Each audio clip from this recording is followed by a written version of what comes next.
Okay, so quick BookTubeAthon update. It's about 3 o'clock on day 2. I've just finished up book 2. I was supposed to read a book written by an author who shares the same first letter of their last name as I do. So I read John Green's Looking for Alaska. Tomorrow I am supposed to finish up someone else's favorite book. So for that I will be reading Splintered by A.G. Howard. So it's a bit longer than the other books that I'm reading for BookTubeAthon, but I figure I have a bit of time today to get started on it.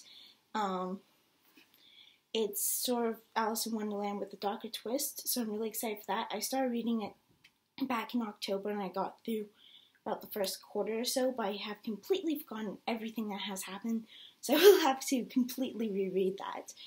But I figured get through a bit of it today and I won't fall behind. So my review for Looking for Alaska, overall I gave this about a 2.5 to 3 out of 5 stars. I found a lot of what I liked about it. I feel like I wouldn't have liked it if it was by another author. That I felt a lot of its saving grace was the fact that it was written by John Green. I found that it wasn't as good as everyone had built it up to be.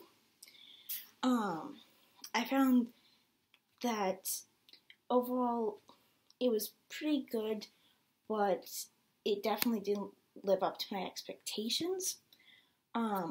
It started off at a really bad point for me, I found, because shortly after Miles gets to the school, he's put through like this initiation process where it sounds like for the most part in initiations, they just kind of throw you in the lake. And that's bad enough on its own, and I will go into why that's bad enough on its own, but they decide for Miles, because they think that his roommate ratted someone out, they're going to duct tape his legs and arms together so that he can't actually swim. So basically he could very well have died. And they don't stick around to see if he actually survives. They just kind of fling him into the lake and hope that he makes it. And the general idea of the initiation pissed me off enough. I'm not big on initiation at all. I think it's a horrible thing to do. There's a degree to which I think initiation can be done where it's not harmful. If it doesn't harm someone, I think it's okay. I don't think it's a good thing, but I won't think you're the scum of the earth. However, this initiation process involves throwing someone who is new to the school and you therefore do not know into a lake. What if they don't know how to swim? You've basically just thrown someone into a lake and run off because they've duct taped him, causing him to be unable to actually move, and then run off. So clearly they don't stick around when the person can't actually move. So you've basically thrown someone into a lake where they might not actually be able to swim, or possibly they're terrified of water, so this could actually fall into their fear, and they also probably don't know how to swim if they're afraid of water. Miles, of course, is able to get out of the lake and whatnot, because there is the rest of the book, but he goes to Alaska's room to see if he can try and find out what exactly happened. Why are these people that he does not know throwing him into the lake duct taped? Did he do something? And so he goes to her room. He doesn't actually say anything at this point. He's just looking confused. And she basically tells him, other people have worse problems than you. Grow up and get over it. Which is a really bad attitude to have in general. I find that kind of attitude horrible. But he's just been thrown into a lake. And, okay, she doesn't know the full story about him being duct taped. But he's been thrown into a lake and you still, again, don't know if he can swim. You don't know if he's afraid of water. Maybe he's absolutely traumatized because he almost drowned as a child. Like, even without that, these people who did not know just threw him into the water. That shit's fucked up.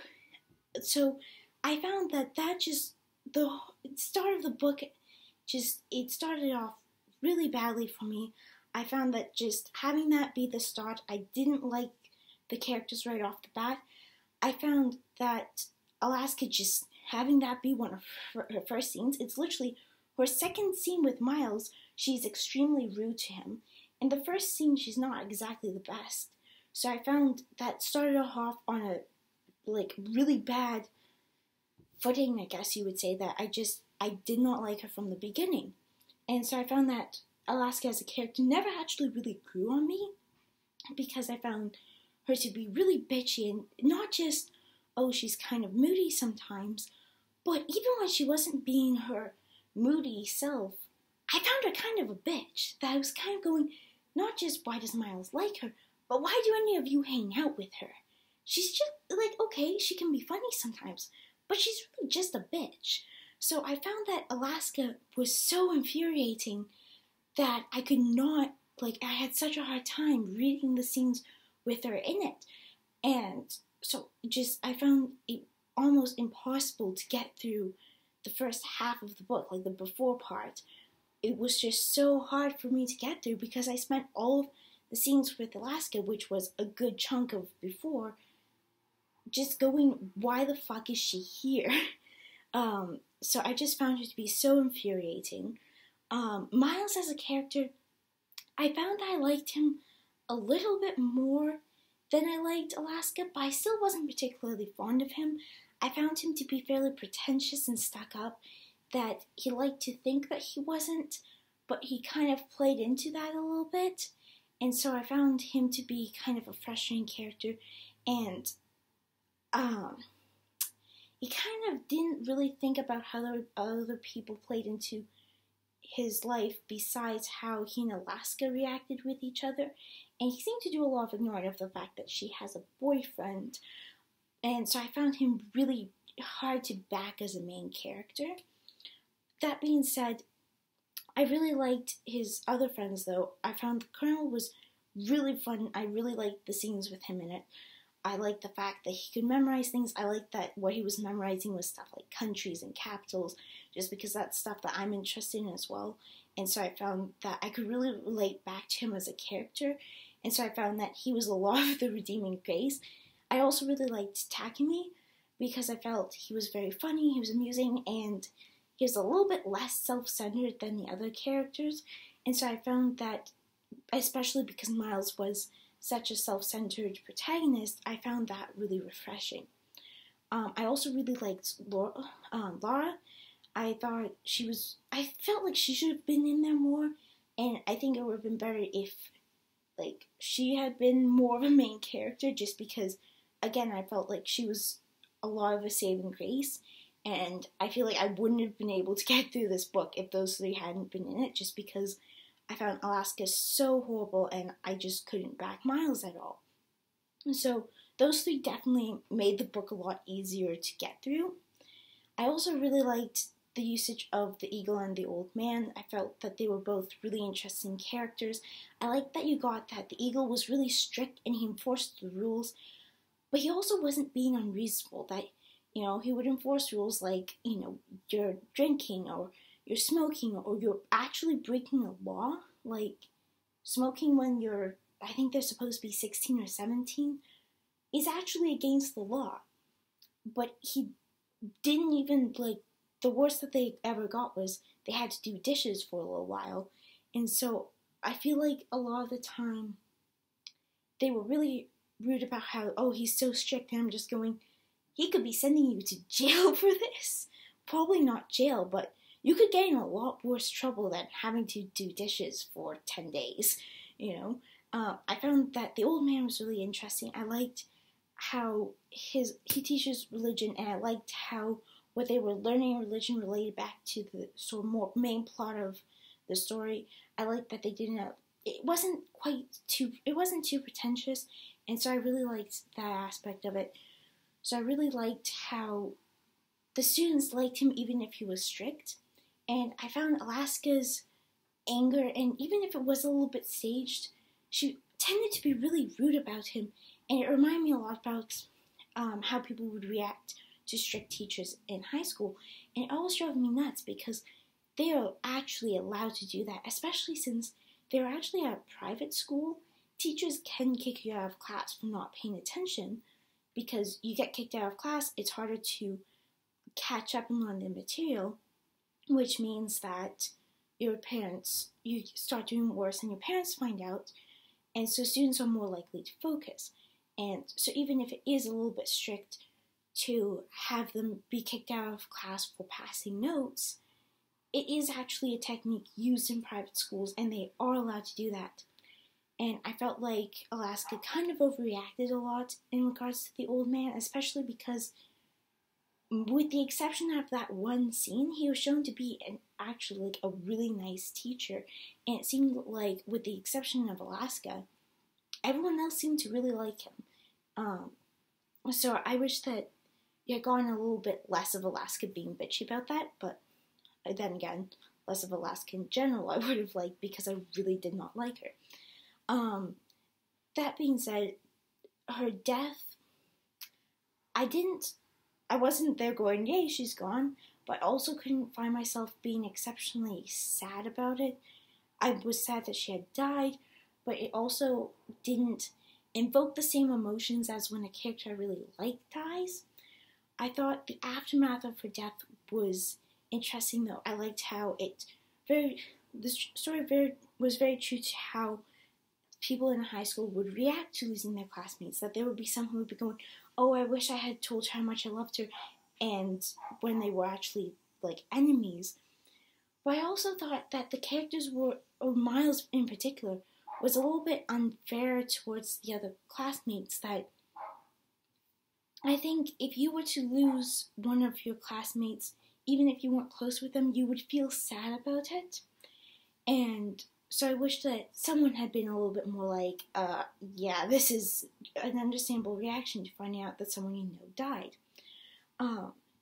That being said, I was sad about Alaska's death, but at the same time, I wasn't sobbing incoherently. That it was just kind of we're moving on from that.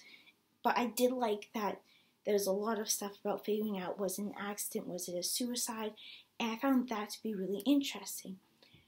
I like that was kind of the main plot of the story, that the first half, the before part, is, building up who Alaska was. It was, just setting it up for that to happen. I liked how the last words played into it. I liked that there was a lot of foreshadowing of it. That just, not that they continuously talked about death, but that you could see it coming in a way. And so I like that you got to see a lot of them trying to figure out what exactly happened. And I liked that it wasn't completely resolved at the end, that they know why she got upset, but they still don't know, was it an accident, was it suicide. I liked that was left open. And I found that the ending, I liked that wrapped things up. I liked that it ended with a school year, that it didn't feel like it just ended in the middle of nowhere. It really wrapped things up well, without having it be, well, we figured out everything about Alaska's death. There's one more thing I'd like to talk about. I read online recently that Looking for Alaska is supposed to be about how the manic pixie dream girl doesn't exist, and romanticizing women to fit your fantasy is unhealthy for both people. And I wanted to talk about whether or not Looking for Alaska actually achieved that as its goal or not. Personally, I found that the manic pixie dream girl, I found that it tried to do that. That I could definitely see that John Green was attempting to say she doesn't exist, and that you got other characters like the Colonel saying, Miles, saying that she was horrible isn't rude. She actually was rude and bitchy and stuff. And I like that you got to see the other characters telling Miles, it's really disrespectful for you to change how she was after death. And I like it when the stories mention that it's disrespectful to Alaska's memory to romanticize her after death and say how wonderful and perfect she was, when she had a tendency to be kind of a bitch. And so while I like that you got other characters trying to tell Miles that, I found that the amount of times that Miles was seeing her as a manic pixie dream girl really turned her into a manic pixie dream girl, and I'm not sure if that was John Green's intention or not. I'm not sure if it was he made her out to be that and then tried to have everyone else telling Miles that she wasn't that, or if he wanted her to stand alone as a character, but through Miles' eyes, she was a manic pixie dream girl. So I'm a little bit confused as to what the intention was there, but I did like that you got characters within the story telling Miles it's not right what you're doing. And the romanticizing women to fit your fantasy being unhealthy for both people, I definitely saw that coming into it, though I didn't find it was, so I think that I could definitely tell that John Green was trying to do that. Overall, I felt like he just missed the mark a little bit because I was a little bit confused as to what his intention was and as to if he actually meant for Alaska to be a manic pixie dream girl or if he intended for her to stand alone as a character. So overall, I found that it was a good story and I liked reading parts of it. I found the scenes with Alaska very hard to get through. I found a lot of stuff with Miles frustrating, that there would be scenes that I was just like, okay, I like you here, but I found that a lot of the book, because it is entirely from Miles' point of view, and you can't really get rid of his character because he's the storyteller, he's the narrator, but because I had so much trouble backing him as a narrator, I couldn't actually enjoy the story to the fullest, and I felt like a lot of what I enjoyed about it was the other characters besides Miles and Alaska, and a lot of the saving grace really was the fact that John Green is actually a good writer, and I don't think I would have enjoyed this story at all if it was written by someone else. So hopefully Splintered I enjoy a little bit better than I've enjoyed the last two. I've found the last two a little bit hard to get through, so I have high hopes for Splintered. I have started reading it before, and I remember that it was quite good, so I'm hoping that all goes well, and I'll be able to finish it up by tomorrow.